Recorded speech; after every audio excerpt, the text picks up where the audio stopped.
Assalamualaikum warahmatullahi wabarakatuh. Waalaikumsalam. Sebelumnya Pak Ustadz, saya masih belajar dan banyak mau cari tahu tentang Islam. Jadi mohon maaf kalau pertanyaannya mungkin standar, cuman ini saya penasaran banget dari dulu. Ini masalah poligami. Kalau wah ibu-ibu di sini pada langsung gitu.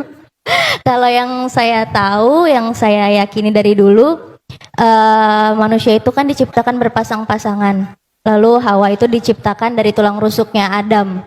Nah ini kalau masalahnya poligami, lalu kalau nikahnya sampai 4 itu sisanya yang misalnya namanya Siti, apa Susi, apa Santi itu tulang rusuknya dari mana itu Pak Ustadz? Terus sama kalau memang diperbolehkan asalkan bisa adil katanya gitu ya Pak Ustadz.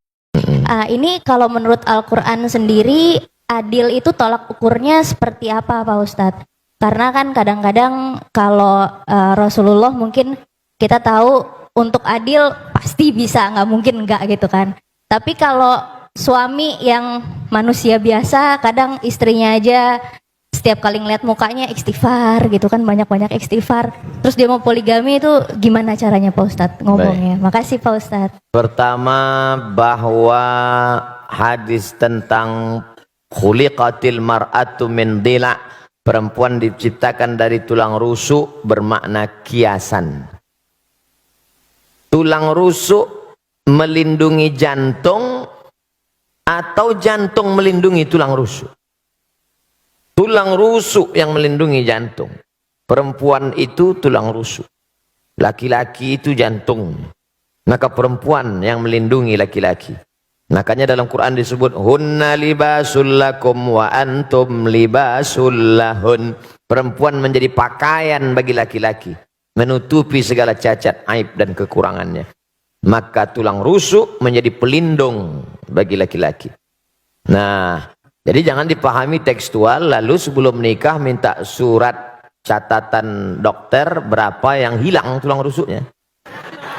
Nah, saya nggak mau nikah sama kamu, tulang rusukmu hilang 3, berarti bini kau 3 katanya. Ini yang pertama. Yang kedua, Nabi Muhammad SAW menikah dengan Khadijah monogami 25 tahun. Monogami, istri tunggal. Baru poligami sekitar 10 atau 12 tahun. Mana yang lebih lama dalam kehidupan Nabi? Monogami atau poligami? Nampak jawaban serentak. Monogami.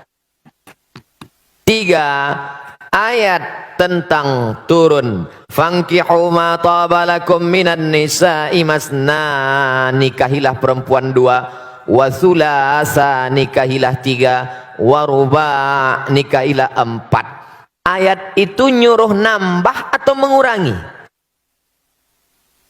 Mengurangi. Karena dulu orang Makkah istrinya unlimited edition. Maka turun ayat ini untuk menyuruh kurangi. Maka yang saat itu bininya 10, dia pilih-pilih. Setelah fit and proper test, delete 6. Tinggalkan 4. Ayat ini dulu mengurangi, bukan menambah. Yang keempat, bahwa dalam Islam poligami adalah solusi emergency door.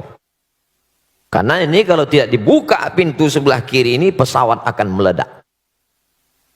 Nah, makanya ada di satu daerah, seorang pergi kondangan, istri tua, istri muda bisa jalan. Maka orang heran, kenapa? Itu kok bisa gitu? Itu istri mudanya itu yang meminangkannya istri tuanya. Ditanya orang, betul ibu minangkan? Iya. Kenapa ibu pinangkan? Daripada aku mati katanya. Ini suamiku ini 300 tenaga kuda ini kata dia. Ini solusi emergency door. Ada di sebagian orang, ada di sebagian tempat. Dan sekarang banyak orang lebih mau, mas kamu mau selingkuh lah. Yang penting seksnya sehat. Oh tak bisa begitu. Dalam Islam ada aturan agama yang menjaga keselamatan. Islam itu datang menjaga 5. Hifzul akli, menjaga akal. Jangan pakai sabu-sabu narkoba. Hifzun nafs menjaga diri, jangan bunuh diri, haram. Hifzuddin menjaga agama, jangan kotori akidah. Hifzul mal menjaga harta, jangan riba, jangan mencuri, jangan merampok, jangan merampas. Hifzul ard menjaga kehormatan, jangan caci maki, olo-olo, ejek. 5 menjaga. Kalau dengan poligami bisa menjaga, lanjutkan. Tapi justru menghancurkan, jangan. Oleh sebab itu maka ini dia tidak kaku seperti besi, dia seperti karet. Nah, ini yang saya sebutkan ini adalah pertimbangan-pertimbangan bagi yang sudah siap-siap untuk setuju menandatangani materi 6.000. Karena semua laki-laki ini tidak akan bisa menikah tanpa izin istri pertama. Sudah dilindungi oleh Negara Kesatuan Republik Indonesia. Ibu-ibu jangan takut, jangan khawatir. La takhaf, jangan takut. Wala tahzan, jangan sedih. Takbir.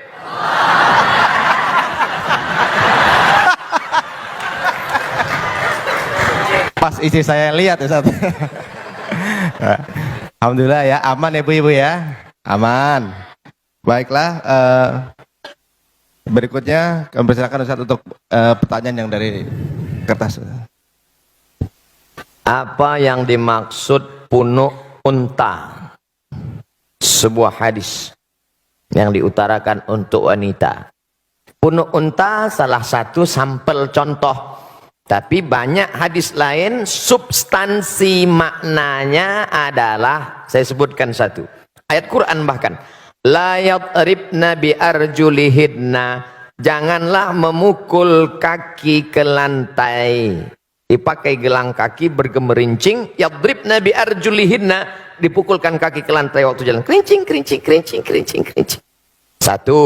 2. La tabarrujna tabarrujal jahiliyatil ula. Jangan bersolek-solek jahiliyah. 3. Jangan memakai seperti punuk unta naik ke atas. Dari 3 sampel contoh ini makna substansinya adalah norak. Berlebihan, lebih dari normal, abnormal, supaya diperhatikan orang. Adapun sekedar mengikat rambut, kebetulan rambut dia panjang, maka diikatnya pakai karet gula. Diikatnya. Lalu kemudian ketika dia pakai jilbab agak menonjol sedikit, ya nggak apa-apa. Tapi sengaja dipakai tinggi ke atas supaya ketika dia lewat semua wow. Jadi jangan ditangkap sampelnya, tapi yang diambil adalah substansinya. Karena sekarang banyak orang, perempuan, tidak seperti punuk onta, tapi noraknya lebih daripada punuk onta. Pahami ini dengan baik. Tentang masalah gemerincing di lantai, tidak ada lagi. Tentang solek jahiliyah, tidak lagi. Tentang punuk onta, tidak. Dia selamat dari 3 kasus contoh. Tapi substansi noraknya masih bertahan. Maka hukumnya dia tetap kena. Intinya wajar-wajar saja. Kau diperhatikan orang bukan norakmu, tapi karena prestasimu. Kau diperhatikan orang bukan karena make upmu, tapi karena cahaya bekas wudukmu, karena tahajudmu memancar. Ini kan ingin mencari hati orang supaya suka. Padahal hati orang itu punya Allah. Kalau Allah sudah menanamkan cinta ke dalam hatimu, maka hati-hati hamba itu pun ikut cinta kepada engkau. Oleh sebab itu maka raihlah cinta Allah dengan tahajud, raihlah cinta Allah dengan baca Quran dan zikir, bukan dengan yang semu, bukan dengan yang hilang. Karena kita akan capek melelahkan diri sendiri hanya dengan kepalsuan-kepalsuan. Kenapa dia bercahaya wajahnya? Bekas wudhu. Masya Allah. Emang saya tayamum. Artinya kita tetap beramal, berdoa, biarlah orang suka, karena Allah menanamkan suka itu bukan karena dibuat-buat. Karena sesuatu yang dibuat-buat kita akan lelah, capek sendiri. Normal saja, apa adanya. Apa boleh seorang anak naik haji tapi orang tuanya belum pernah pergi haji? Pulang dari sini, kau ambil kain selendang, kau gendong ibumu, Dari Jakarta jalan kaki ke kota Makkah. Sampai di Makkah kau tawaf 7 putaran, naik ke Bukit Safa, pergi ke Marwah 7 putaran, tahallul. Maka belum dapat menebus sekali teriakannya saat melahirkanmu. Oleh sebab itu yang punya uang, senangkanlah hati orang tua. Buatlah ibumu seperti raja, maka rezekimu akan seperti raja-raja. Bukan hadis Nabi, saya ketemu di grup WhatsApp. Senangkan orang tua, karena setelah Allah langsung orang tua. Wa qadha rabbuka alla ta'budu illa iyyah. Allah mewajibkan engkau hanya beribadah kepada Allah. Habis Allah, wabil walidaini ihsana. Berbakti kepada orang tua. Kalau masih hidup dia senangkan. Tapi saat tidak beruntung, saat sangat sayang pada ibunya, tapi ibunya sudah meninggal dunia, saat datang menjumpai Nabi SAW, ya Rasulullah, ummi matat, makku, ibuku, ummi sudah meninggal dunia.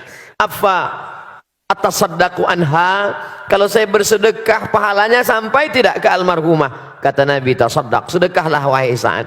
Ayu sadaqatu afdal, apa sedekah yang paling afdal? Kata Nabi, saqiyul ma, memberi air minum. Idzan ahfiruha.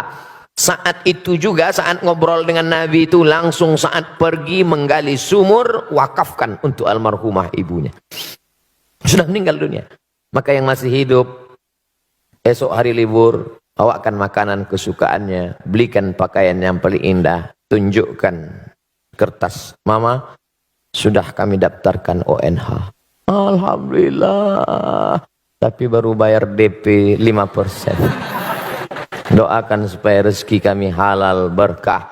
Saya sudah banyak berjalan, jauh berjalan, banyak dilihat, lama hidup banyak dirasa. Di balik kesuksesan orang-orang besar itu saya lihat, saya perhatikan. Rupanya di ruang kamarnya ada gambar ibunya. Rupanya saat dia kata sambutan bercerita tentang ibunya, rata-rata kebesaran orang-orang hebat itu berawal dari doa ibu. Ayah juga. Luar biasa. Ummuka ibumu. Ummuka ibumu.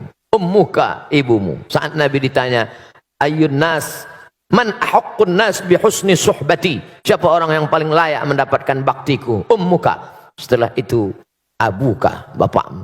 Oleh sebab itu maka, kalau masih hidup dia senangkan. Bisa memberangkatkan dia haji, Allah akan ganti berpuluh-puluh kali kau akan bisa ke tanah suci Makkah Al-Mukarramah insyaAllah.